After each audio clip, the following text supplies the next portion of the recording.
എല്ലാ പ്രേക്ഷകർക്കും പുതിയൊരു വീഡിയോയിലേക്ക് സ്വാഗതം.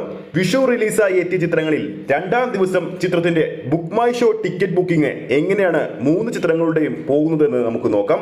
ആരാണ് ബുക്ക് മൈ ഷോയിൽ നമ്പർ 1? ആ ഒരു അപ്ഡേറ്റ് ആണ് ഈ ഒരു വീഡിയോയിൽ നിന്നും നമ്മുടെ പ്രേക്ഷകരിലേക്ക് എത്തിക്കുന്നത്. ആ ഒരു അപ്ഡേറ്റിലേക്ക് പോകുന്നതിന് മുമ്പ് നമ്മുടെ ചാനൽ ഇതുവരെ സബ്സ്ക്രൈബ് ചെയ്തിട്ടില്ലെങ്കിൽ ചാനൽ ഒന്ന് സബ്സ്ക്രൈബ് ചെയ്ത് സപ്പോർട്ട് ചെയ്യുക. പ്രേക്ഷക സപ്പോർട്ട് ഉണ്ടെങ്കിൽ നമ്മുടെ ചാനൽ ഉടൻ തന്നെ 40,000 സബ്സ്ക്രൈബേഴ്സിലേക്ക് എത്തുന്നതായിരിക്കും. എല്ലാ പ്രേക്ഷകരുടെയും സപ്പോർട്ട് പ്രതീക്ഷിക്കുന്നു. വിഷു റിലീസായി ഇന്നലെ പുറത്തിറങ്ങിയ 3 മലയാള ചിത്രങ്ങളായ ബസൂക്ക, ആലപ്പുഴ ജിങ്കാന, മരണമാസ് തിയേറ്ററുകളിൽ കളക്ഷൻ വാരിക്കൂട്ടുകയാണ്. റിലീസ് ചെയ്ത ആദ്യ ദിവസം കളക്ഷനിൽ ബസൂക്ക കൊണ്ടുപോയെങ്കിൽ രണ്ടാം ദിവസം ആരാണ് കൊണ്ടുപോകാൻ പോകുന്നത്? ആർക്കാണ് ബുക്ക് മൈ ഷോയിൽ ടിക്കറ്റ് ബുക്കിംഗ് കൂടുതൽ? ആ ഒരു ഡീറ്റെയിൽ അപ്ഡേറ്റിലേക്ക് നമുക്ക് പോകാം. നിലവിൽ ഈ ഒരു ഡീറ്റെയിൽ എടുത്തിരിക്കുന്നത് ഇന്ന് രാവിലെ 8 മണിക്കാണ്. ബുക്ക് മൈ ഷോയിൽ വിഷു റിലീസായി എത്തിയ ഈ 3 ചിത്രങ്ങളും ഏറ്റവും അധികം ഷോ കളിക്കുന്നത് എറണാകുളത്താണ്. അതുകൊണ്ട് തന്നെ എറണാകുളത്തെ കൊച്ചിയിലെ ബുക്ക് മൈ ഷോ സ്റ്റാറ്റസ് തന്നെയാണ് നമ്മൾ വിലയിരുത്തുന്നത്. രണ്ടാം ദിവസം ടിക്കറ്റ് ബുക്കിംഗിൽ ആധിപത്യം കാണുന്നത് നസ്ലിൻ കേന്ദ്ര കഥാപാത്രമായി എത്തിയ ആലപ്പുഴ ജിങ്കാനയുടെ തന്നെയാണ്. രാവിലെ 8 മണിയോട് കൂടി തന്നെ ബുക്ക് മൈ ഷോ നോക്കിയപ്പോൾ ആലപ്പുഴ ജിങ്കാന കൊച്ചി നഗരത്തിൽ മാത്രം കളിക്കാനുള്ളത് ഏകദേശം 110 ഷോകളാണ്. അതിൽ 60 ഷോയും ഇപ്പോൾ തന്നെ 8 മണിക്ക് തന്നെ റെഡ് അലേർട്ട് ആണ്. രാവിലെ 8 മണി മുതൽ തന്നെ ഓരോ മണിക്കൂറിലും ബുക്ക് മൈ ഷോയിലൂടെ ആലപ്പുഴ ജിങ്കാനയുടെ വിറ്റുപോകുന്ന ടിക്കറ്റുകളുടെ എണ്ണം 1170 ടിക്കറ്റുകൾക്ക് മുകളിലാണ്. കൊച്ചിയിലെ ആലപ്പുഴ ജിങ്കാന കളിക്കുന്ന പ്രധാന തിയേറ്ററുകളിലേക്ക് നോക്കുമ്പോൾ പത്മയിൽ 5 ഷോയാണ് ചിത്രം കളിക്കാനുള്ളത്. ആ 5 ഷോയും റെഡ് അലേർട്ട് ആണ്.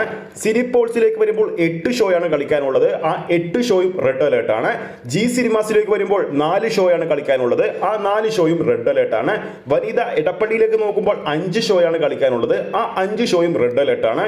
PVR ലുലു കൊച്ചിയിലേക്ക് വരുമ്പോൾ 8 ഷോയാണ് കളിക്കാനുള്ളത്. ആ 8 ഷോയും റെഡ് അലേർട്ട് ആണ്. ഇനി ഏവരും പ്രതീക്ഷയോടെ കാത്തിരിക്കുന്ന മമ്മുക്ക ഡിനോ ഡെന്നിസ് കോംബോയിലെത്തിയ ബസൂക്കയിലേക്ക് വരുമ്പോൾ കൊച്ചി നഗരത്തിൽ മാത്രം 107 ഷോയാണ് ചിത്രത്തിന് വേണ്ടി ഇന്ന് രാവിലെ 8 മണിക്ക് അപ്ഡേറ്റ് ചെയ്തിരിക്കുന്നത്. അതിൽ 32 ഷോയും റെഡ് അലേർട്ട് ആണ്. 2 ഹൗസ്ഫുൾ സ്റ്റാറ്റസ് നേടിയ ഷോ കൗണ്ടുമുണ്ട്. ചിലപ്പോൾ നമ്മുടെ പ്രേക്ഷകർ ഈ വീഡിയോ കാണുമ്പോൾ ചിത്രത്തിന്റെ ഷോ കൗണ്ടുകളും പലതും റെഡ് കളറായിട്ടുണ്ടാകും. കാരണം അത്രയ്ക്ക് മികച്ച ബുക്കിംഗ് ആയിരിക്കും ചിത്രത്തിന്റെ ഓരോ മണിക്കൂറിലും ഇനി വരാൻ പോകുന്നത്. രാവിലെ 8 മണിക്ക് ബസൂക്ക കളിക്കുന്ന പ്രധാന തിയേറ്ററുകളിൽ കൊച്ചിയിൽ നോക്കുമ്പോൾ സിനിപോൾസിൽ 7 ഷോയാണ് കളിക്കാനുള്ളത്. അതിൽ 4 ഷോയും ഇപ്പോൾ തന്നെ റെഡ് അലേർട്ട് ആണ്. വനിത ഇടപ്പള്ളിയിൽ 5 ഷോയാണ് കളിക്കാനുള്ളത്. ആ 5 ഷോയും റെഡ് അലേർട്ട് ആണ്. സീനത്തിലേക്ക് പോകുമ്പോൾ, അതായത് ആലുവ സീനത്തിലേക്ക് പോകുമ്പോൾ 2 ഷോയാണ് കളിക്കാനുള്ളത്. ആ 2 ഷോയും റെഡ് അലേർട്ട് ആണ്. PVR ലുലു കൊച്ചിയിലേക്ക് വരുമ്പോൾ 8 ഷോയാണ് കളിക്കാനുള്ളത്. അതിൽ 5 ഷോയും ഇപ്പോൾ തന്നെ റെഡ് അലേർട്ട് ആണ്.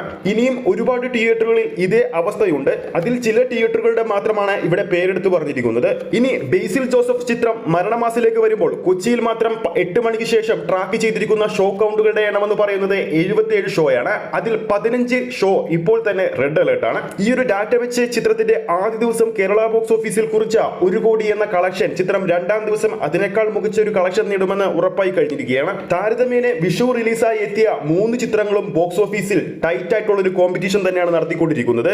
3 സിനിമക്കും മികച്ച അഭിപ്രായങ്ങൾ കിട്ടിയത് കൊണ്ട് തന്നെ 3 സിനിമകൾക്കും മികച്ച ടിക്കറ്റ് ബുക്കിംഗ് ആണ് കാണാൻ സാധിക്കുന്നത്. അപ്പോൾ ഈ വീഡിയോ കാണുന്ന പ്രേക്ഷകരുടെ നാട്ടിൽ ഏറ്റവും കൂടുതൽ തിരക്കുള്ള ചിത്രം ഏതാണ് എന്ന് താഴെ കമന്റ് ചെയ്യാവുന്നതാണ്. ഈ ഒരു വീഡിയോ ഇഷ്ടപ്പെട്ടിട്ടുണ്ടെങ്കിൽ വീഡിയോ ലൈക്ക് ചെയ്യാനും ചാനൽ സബ്സ്ക്രൈബ് ചെയ്യുന്ന കാര്യം വീണ്ടും ഓർമ്മിപ്പിക്കുന്നു. ഫേസ്ബുക്ക് പേജിലൂടെയാണ് ഈ ഒരു വീഡിയോ കാണുന്നതെങ്കിൽ ഫേസ്ബുക്ക് പേജ് ഫോളോ ചെയ്യുക. അടുത്തൊരു അപ്ഡേറ്റുമായി